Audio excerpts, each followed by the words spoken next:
Back here at Gerald Brown for another episode of Heavy in the Paint. And it's a pleasure and an honor. I'm in awe of this lady because she does her homework. She knows her NFL, college football. She is Reeta Hubbard, a.k.a. the NFL Chick. She is with the Winning Drive podcast, 105.7 The Fan, as well as Gridiron Gals, all things associated with football and sports.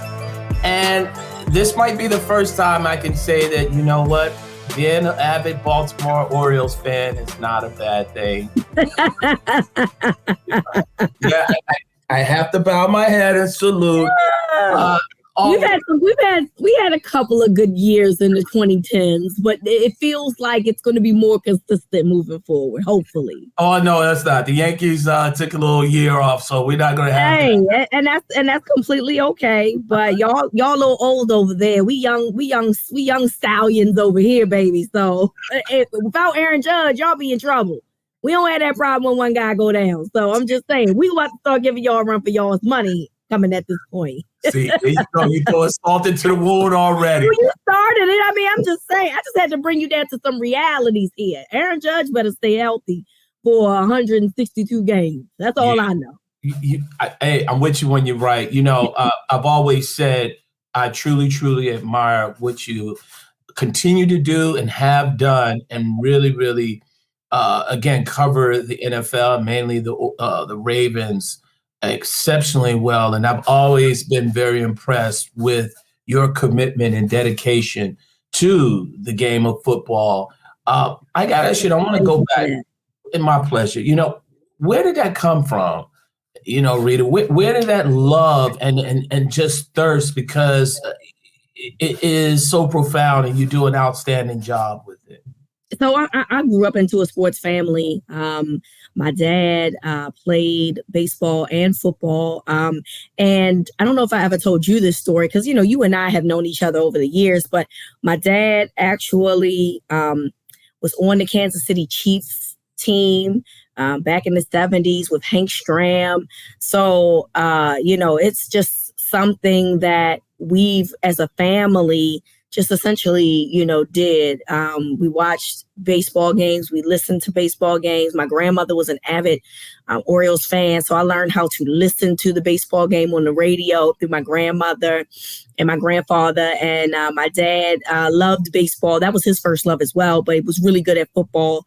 And so I learned football from my dad. And I was a football fan before the Ravens came into town, because, you know, the Colts left. I was 4 years old. I don't have any recollection of, you know, the Baltimore Colts. But ultimately, you know, we still watched football in the house. Just we didn't have like an affiliation. But, you know, when 96 happened, everything turned around. So now I had a team that I could actually cheer for. So prior to that, I just really enjoyed the game. And I was able to learn it too, you know, without having my emotions in it. And then having a team to root for just kind of gave you more reason to enjoy the sport. So that's been my existence in terms of sports. I've grown up into a sports family. I really had no choice when you think about it. So, well, I mean, I didn't know the thing about the Kansas City Chiefs. I mean, yeah. Wow, that is amazing. Yeah, my dad was a big time football player in the Big 8, which is now the Big 12. Yes. My dad played at Kansas State as a running back. So, and again, he was a very good baseball player. One of his mentors, who was actually my grandparents' neighbor and lived across the street, was none other than the Frank Robinson. Wow. And he helped him, you know, make a decision on what college to go to, because my dad really wanted to be a 2-team sport player. So that's always an interesting tidbit. So again, like, I really had no choice. You know what I mean? Like, it's just always been something that I grew up in. And then, you know, having your own teams obviously gives you an opportunity to just kind of be more entrenched into the sports culture. Yeah. Now, Reeta, you know, you again, die hard, but you also work and cover the Ravens. And like I said before, do an exceptional job with that. Looking at this year overall, is there a sense of belief that maybe a guy like the quarterback Lamar Jackson is being overlooked because of, certain little intangibles or things of that nature. I mean, he's been healthy. They, that sort of receiving core, Odell Beckham Jr. hasn't lived up to it. But when you look at Lamar Jackson, he's had those moments. Do you think kind of like we take that for granted? And perhaps, what do you think is the reason why Lamar hasn't gotten a lot of the attention and notoriety this year as opposed to years past? I do think that I actually think it's the opposite. I do think that people are watching Lamar's play and they are really having good things to say about it. I think Lamar is like top 6 or 7 in terms of like current MVP voting, which I know is very soon. It's mid-season, but you know how this goes. People got to bet now, you know what I'm saying? And he's listed on there. Lamar has really had a great season. To me, this, from the way that he looks, to me is better than his 2019 MVP season. And I say that because, we're seeing Lamar, the passer. In 2019, Lamar, was a passer. I'm not going to take that away from him. He obviously had 36 passing touchdowns and he led the league at that time. But also, Lamar, we know, did a lot of things with his legs. And he scored, I believe, 10 more touchdowns or 8 more touchdowns, I believe, with his legs. Lamar has always been adamant that he is a quarterback, that he knows how to throw the football. And this year, we're starting to see more of that. I think that we would be having more of a conversation about Lamar in terms of MVP voting if that Steelers game would have went the other way, because there's 3 touchdowns that simply his wide receivers didn't catch. And they were uncontested drops. They were perfectly thrown balls. And, it happens. Sometimes you just have a game that's just not going to go your way. And that was one of them. But I've seen so much great things being said about Lamar, and it's very well warranted because he is having a great season. He's, I believe, he's top 10 in terms of quarterback rating, or maybe top 5. He might be top 5 in quarterback rating. He's been great in completion percentage.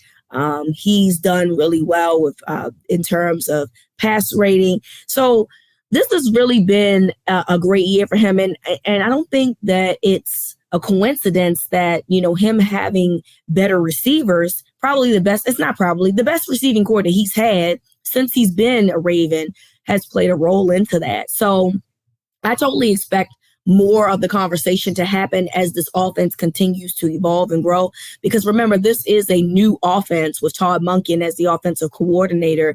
So I think that, once they continue to get comfortable with what it is that they want to do, that we'll start to hear more chatter. But I've heard enough to know that people are on notice about Lamar Jackson, and I'm good with that.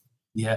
When you look at the Ravens, where is the area of concern that you have for this team overall? Consistency. Again, I mentioned the Steelers game. The Colts game is another one where they lost and they just weren't really consistent in terms of throwing the football. And at times, this team just staggers. They've had moments where they moved the ball really well. The Titans game is a great example of, they're moving the ball up and down the field and they're scoring field goals instead of touchdowns. And I think that when you get in a position of that against better teams, that's going to hurt you. So they have to find a way to be more consistent when it comes to, just kind of with the passing game. And also once they get into the red zone, getting more touchdowns as opposed to field goals. So, that's a big part of it. The offensive line at times, look, Ronnie Stanley is their left tackle, and he's had Pro Bowls. He's been all pro at times, but he's had struggles this year. And at times he's been pushed back into Lamar. And luckily for the Ravens, Lamar is not in a situation now where he's escaping the pocket like he used to. He's standing in that pocket and waiting for the plays to develop, unlike in years past. So that has to be worked a little bit more because that left side of that line is just been inconsistent. John Simpson is a first-year starter at left guard, and he's been there since Ben Powers left for free agency. So they have at times struggled, and I think that they have to be more consistent. And again, the wide receivers just have to find a way to be more consistent in terms of passing. But man, listen, if those two things can come together, this is a nasty offense. This is a very nasty offense, and it will be interesting to see how they would look moving forward if they find a way to make it all click at the same time. What grade would you give Odell Beckham Jr. thus far? Yeah, listen, I'm gonna give him a C-. I'm not gonna give him a D because he has had pass interferences, which I'll take that. I'll take that. He's had quite a few situations where he's been put in that he's gotten pass interference calls drawn for him, which means, guys definitely are still covering him tough. He also, it's been told that guys do still respect Odell and still look out for Odell, which means that there's other guys that are open and that are available when you do that. Now, I don't know why, you're focusing on Odell. He's 31 years old, or about to be 31 years old. There's other guys on the team you should probably be worried about, like Mark Andrews or Zay Flowers. But, if he's still drawing attention, I can't give him a D or an F because apparently other teams still think that he has something there. Now, I know that it hasn't translated into statistics because he still hasn't had a touchdown and all those other things, but he's still commanding a lot of attention. So to me, I think that that is still a part of what this offense is doing. He's still helping the chains being moved because he's still getting enough attention to get the pass interferences. So for now, I'll give him a C-, but I'm not giving up on Odell yet. I think that what will happen is if Monken can move him into the slot and have him play more slot positions and pass plays, I think that Odell will eventually really break out. For now, I think that him being on the outside, you can kind of move him to the slot, and I think he's unstoppable there.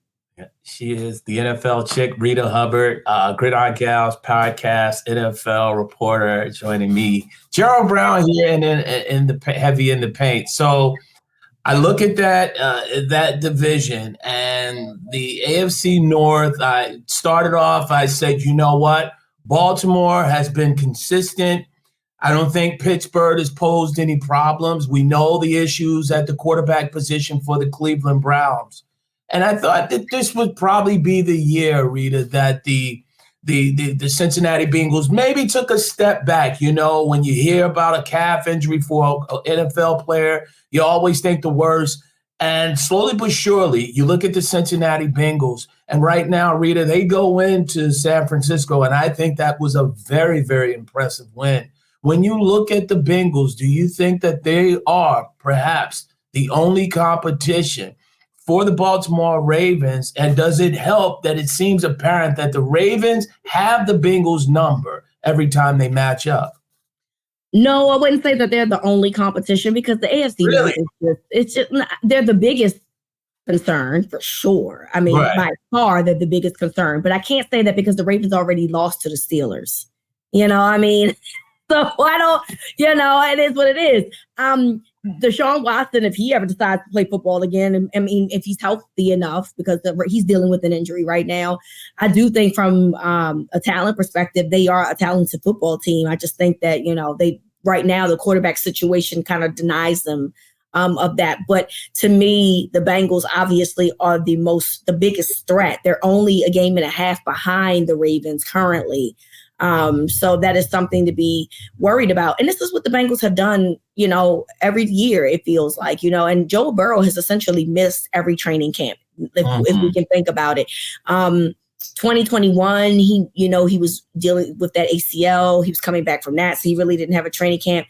Last year, I think, had an appendectomy, and he dealt with that. Now he's the calf situation. So he's never really had a training camp, and they've always had slow starts as a result, but then they always find their way and then they start rolling. And this is what we're seeing again from the Bengals. I definitely think that they're the biggest threat. My concern though with the Bengals is that they lost two great safeties in that secondary. And I don't think that they're that good on the back end. I think that you can pass on them, but obviously from an offensive perspective, they're still a powerhouse. So if you have the weaponry to keep up with them, I think that, you'll be okay.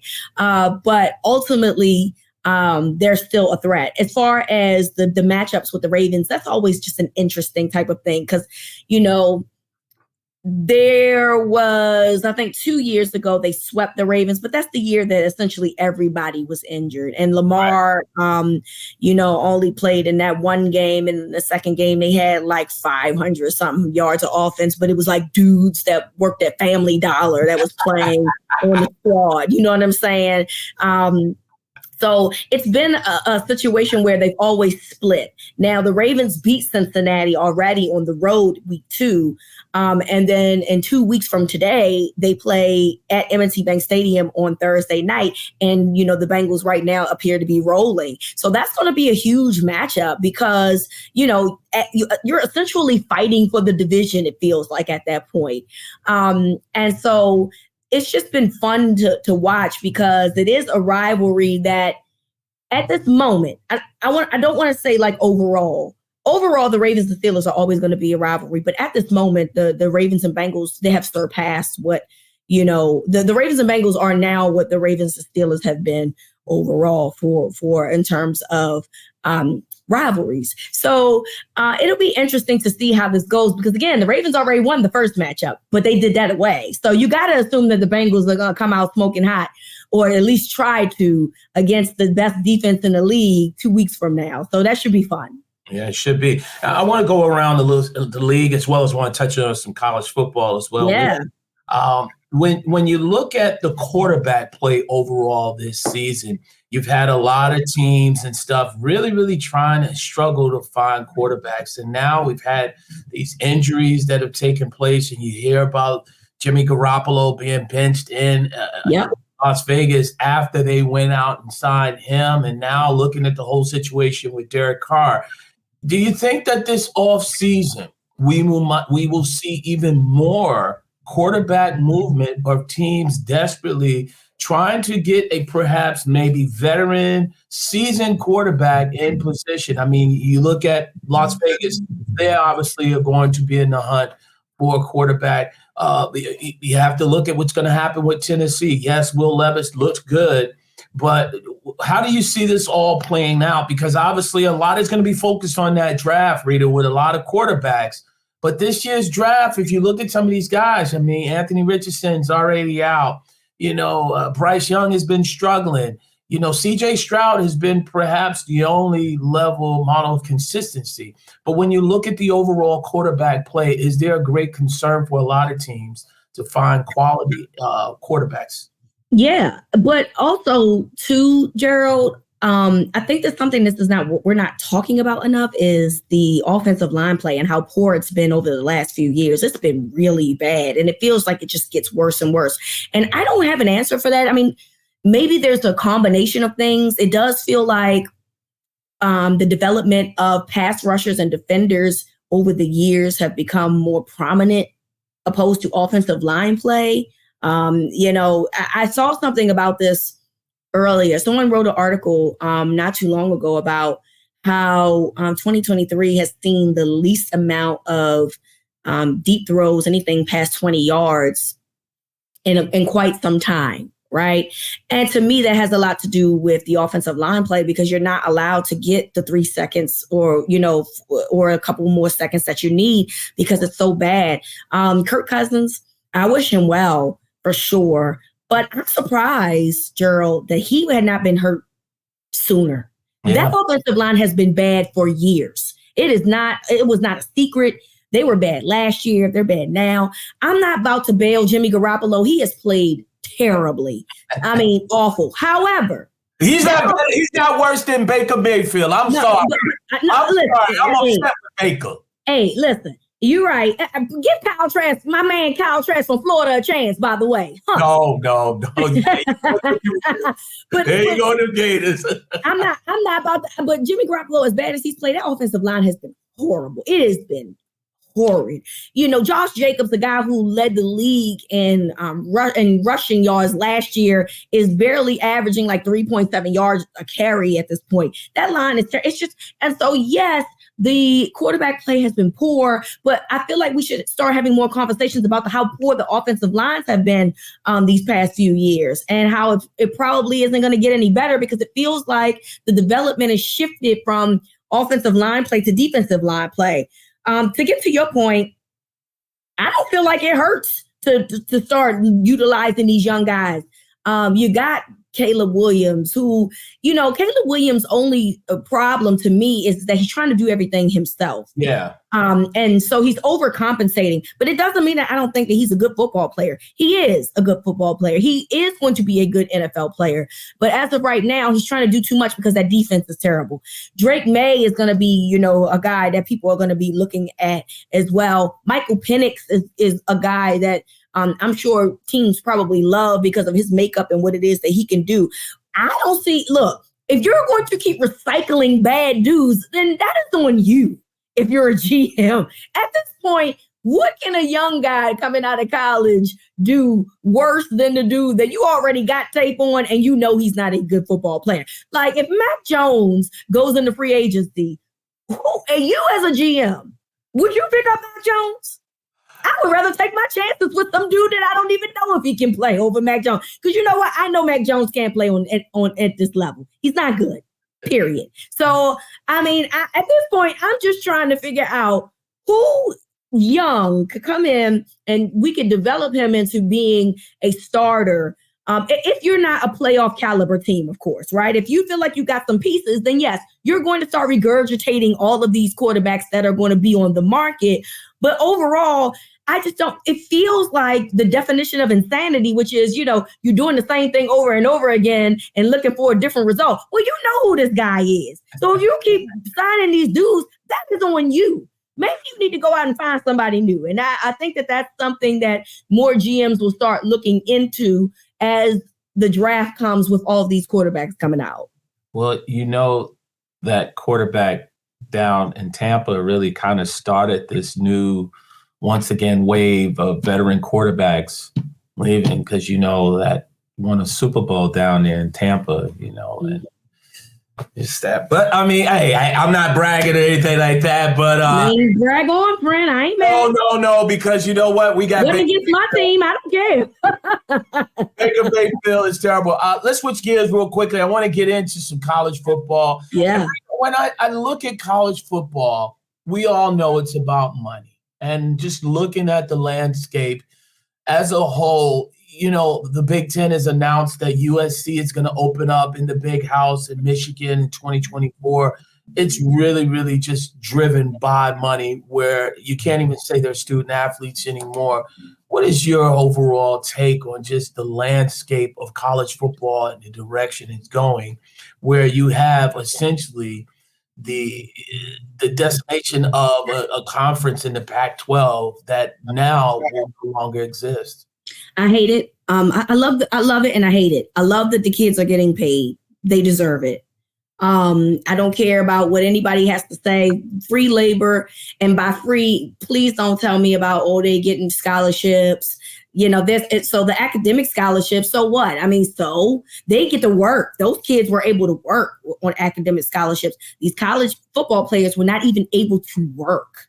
They had to they had to only use stipend money in the past. And it wasn't no real money. So I am very happy for these kids to finally get paid for their name, image, and likeness, because they deserve that.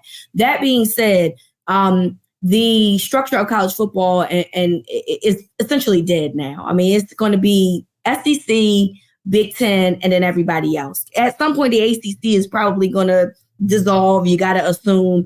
And we're seeing the Pac-12, which to me at the moment has been the most consistent conference out of all of them currently, is now going to disintegrate. And it's really unfortunate, because while we know that these are young men that play a sport, they still are students of these universities, Gerald. They still go to classes. So for you to send USC and they're going to play Maryland or vice versa, right? Like, they're not real paid athletes. Like, they don't get salaries. They're only getting paid if they get NIL deals.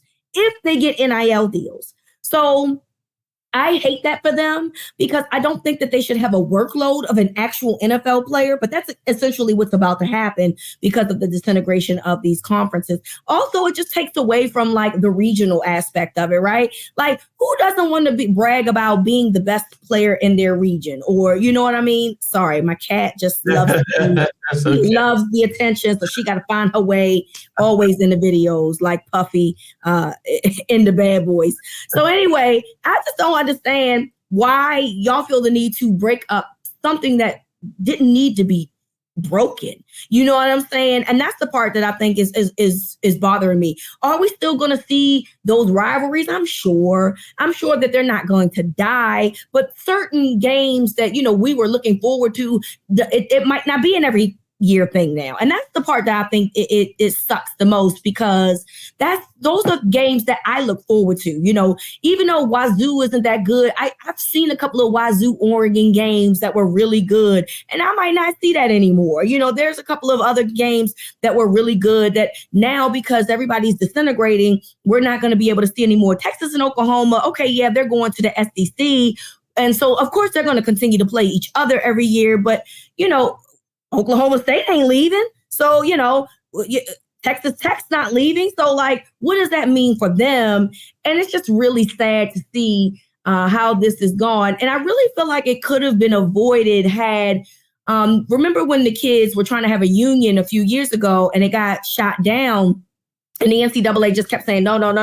I really feel like if something could have came to, and they could have come to an agreement in terms of paying these kids sooner, then this would have all been avoided. Well, now the toothpaste is out the tube. You can't put it back. And so it's over. It's essentially over. It's going to end up being probably 3 major conferences at this point, where these kids are traveling cross country and still have to go back, you know, Monday and go to school and do all these other things. And it's just ridiculous to me at this point. Well, I tell you this, Reeta, and the biggest thing is, and, you know, just to follow up on that, look, the NCAA would never pay them. I know. Because the fact of the matter is, if they paid these kids now, they would have to go back so many years and pay the previous kids and say, you know what, back pay. That is why, if you notice, when this whole big thing about name, image, and likeness, where the league said, hey, the NCAA said, hey, you can go out, go ahead, sign deals, make money, do all that stuff. But the interesting thing that very few people talk about is the fact of the matter is the NCAA is still making money off of them. Absolutely, 110%. It's not a partnership, because the belief is like, hey, listen, you can make your money over there, but you're not touching any of this money. Because if they were ever to partner, you're going to have to go back and they're going to have to spend billions with capital fees. Billions to pay these and billions that they would have absolutely been rightfully owning, and that the league can, that the NCAA can absolutely afford. But we know how this goes. We know they don't want to give that up. So no, they don't. I've often echoed, and I've often said, and echoed the same sentiment. And I've had this idea or this question that, you know, just hangs over my head. And I'll ask you, why doesn't college football take what the NCAA basketball will do with a March Madness? And granted, you don't have to do 64 teams, Reeta, but to sit back and say, now we're having these mega conferences, let's only have 4 schools. And now we'll go maybe to 12. And then it's like another 30 years before you open it up wide. And at the same time, you're looking at the different bowls that are being devalued. Because let's be honest, if I am a top pick, that is a first round draft pick in NFL and a star power, I'm not going to the Gator Bowl. I'm not going to the Bahamas Bowl. I'm not going to the Cotton Bowl. I'm going to be a part of those 4. And if I'm not playing. I'm sitting out. Do you think, and do you think that there's a possibility some way, somehow, in order to save what the bowl system was all set up to look like, that they can incorporate more teams, what would be an ideal number you think would make a lot of sense to have a sort of pseudo playoff tournament that really looks in some resembles somewhat like the NFL, but also like college basketball?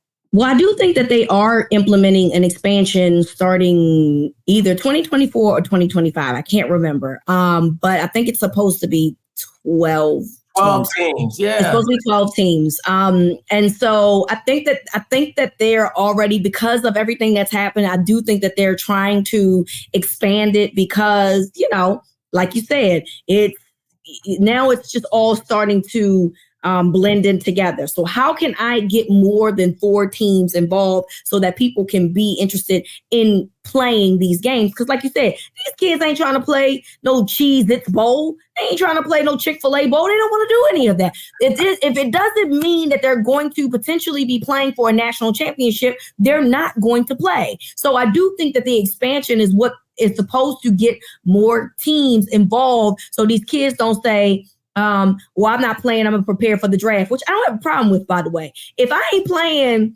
for nothing, then why am I risking myself? If we ain't learned nothing from Jalen Smith out of Notre Dame, we learned that sometimes you need to sit this one out because your draft stock is on the line. And I think that that's something that they started to see, and they realize now with all these conferences, diminishing and the expansions of these other conferences, they have to do something, because you can't just take the representative of, say, conference championship and say, oh, they're going to be in the Final Four. There's other teams in that conference that are going to be just as good or deserve the shot. And now you're going to have the opportunity. I wouldn't be surprised at one point they start pushing it to 16 to try to make it a 16 team league, just to try to get more teams involved and more players to stay and not want to drop out because they don't feel like that there's a chance for them to win anything tangible. You know what I'm saying? So I'm cool with it. You know what I mean? As a person that loves college football, I love more football. And if that means that, it's you're playing for something, then I'm good for it. And every now and again, you get yourself a good upset in college football. So, if somebody feels like they have a chance to advance, to get closer to a national title, then I think that would be great. But it's unfortunate that it took this and the money situation that's happening as a result for them to say, okay, well, maybe the four playoff is not.